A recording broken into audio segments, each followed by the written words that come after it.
Hey my dudes, this week is all about tart dough.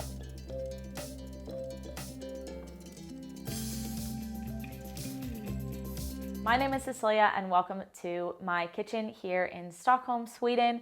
Thanksgiving is really creeping up, and if you can't tell from my accent, I'm very, very American, and Thanksgiving is a really big deal for me, especially as an immigrant to a different country. I always have a really big Friendsgiving celebration, and of course, being a baker and a pastry chef, dessert is my big highlight of the meal.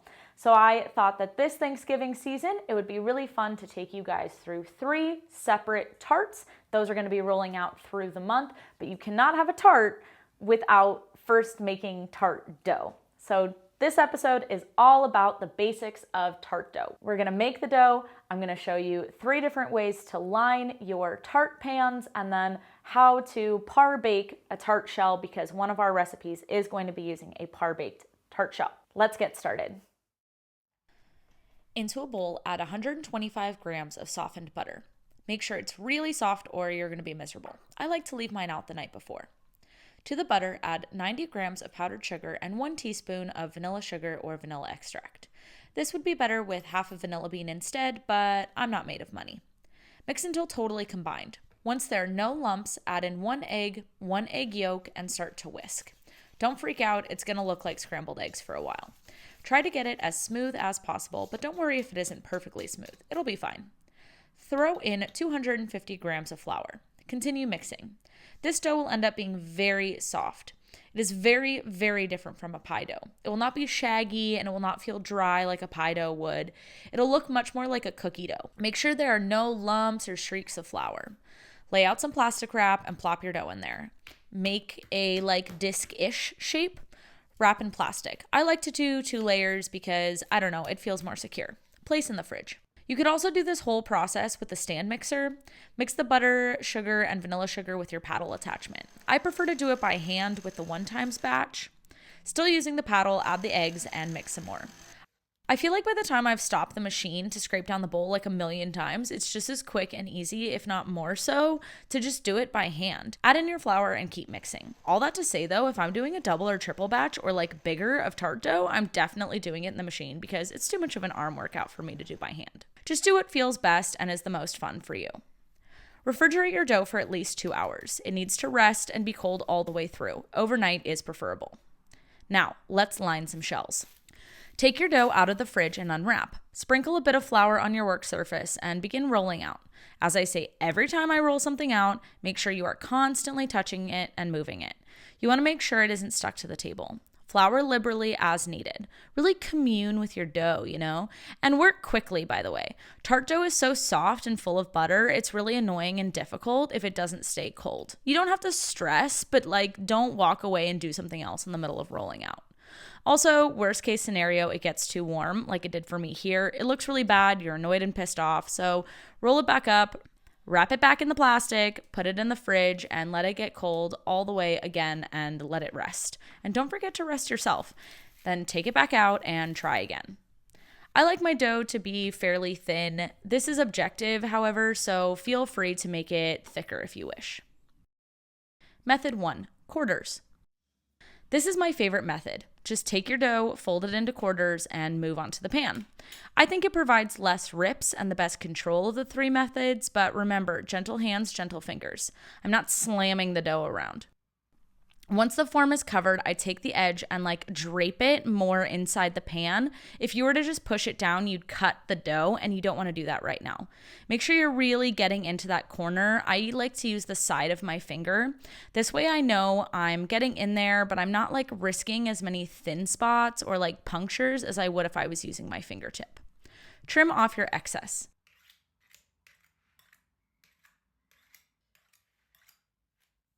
Save the scraps for patching or for a rainy day. Because my tart shell is fluted, I like to go in and press every single flute. This way I get a really nice shape and I can feel and fix any thick or thin spots. Once you've gone the whole way around, trim off the excess again. You can now par bake, which we'll get to later, or pop in the freezer to wait until you make a filling, which you'll see in next week's pear and walnut tart video. Method 2. Rolling. The second way to move the dough and line your shell is to roll it up on your rolling pin. This way is the most beginner-friendly as you don't need gentle hands, gentle fingers, but it can also be a disaster if your dough is stuck to the table. So really make sure it's even in thickness and well floured. It shouldn't be like drenched in flour, but it shouldn't be sticky either.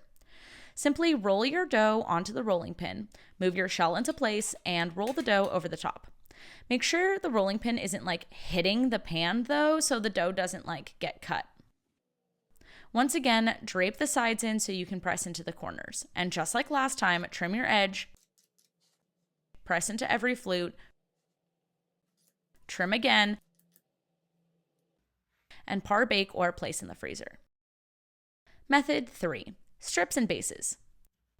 The third way to line your tart shell is the most fussy at home, but the easiest in a bakery situation. I do not suggest this for home bakers or for doing large tarts. It's not about it being hard for a home baker, it's just that this takes way more time if you're doing it for just like a single tart, but if you're doing 40 tarts, it's way more efficient. This is also a better technique for small tarts or tarts that aren't fluted. But I wanted to show you guys anyway so that you had options and could make up your own minds about what's best and easiest for you. Also note how this time I'm rolling the dough into more of a rectangle while previously it was more of a square. Once you're happy with the thickness of the dough, take the bottom out of your pan, or flip the pan upside down, and trace around the edge. I'm giving myself a bit of breathing room here. Then measure your sides. Mine are a bit less than 3 inches, so make a straight edge and then measure your width and mark your dough. Cut along your markings to form strips. In a bakery setting, you would cut a bunch of strips at a time and then a bunch of bases, and this would all just be like chilling in the freezer waiting for you until it was time to line the shell. But we only have this one piece of dough and I have no room in my freezer, as always, so I moved the bottom first and then finished making my strips. Taking one strip at a time, place it on the edge and press into the seam and into every flute. Make sure to press into the flutes where they overlap and make sure the dough is an even thickness. Do this all the way around and then trim your edges. Since you've already pressed into every flute, you don't need to trim twice. Place in the freezer or parbake. Parbaking. To parbake a tart shell, begin by preheating the oven to 375 degrees Fahrenheit. I think this part is easier to do if your shell is frozen, but it doesn't have to be, so you do you. Line the dough with parchment paper. I find this sticks less than foil with this particular type of dough. Crumple the edge so the parchment sits nicely in the shell. Throw in some baking beans. These are just dried beans I designated as my baking beans, and they've been baked 100 times by now. You don't need any fancy, expensive ceramic beads. Just grab some dried beans from the grocery store and use them potentially for the rest of your life. Press them down, especially like into the edge and up the sides a bit. Place in the oven and bake for 15 to 20 minutes or until the dough is set. This is what I mean when I say set. There is no color and it isn't dough anymore. It can hold itself up. Brush with beaten egg and seal it. This way it won't get soggy once you fill the tart. If you were going to do a baked filling like a custard, put the tart shell in the oven and bake for 5 minutes to set the brushed on egg and then fill and bake all the way.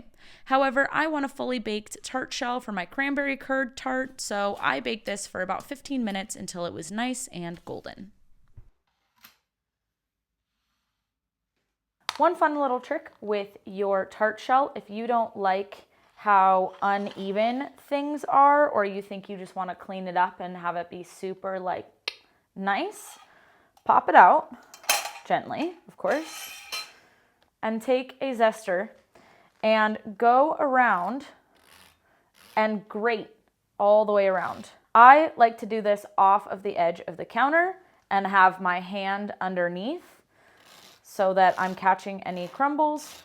And obviously you have to be really, really gentle when you do this because you don't want to crack it or anything. But it can just kind of make it a little bit, neater if you're so inclined.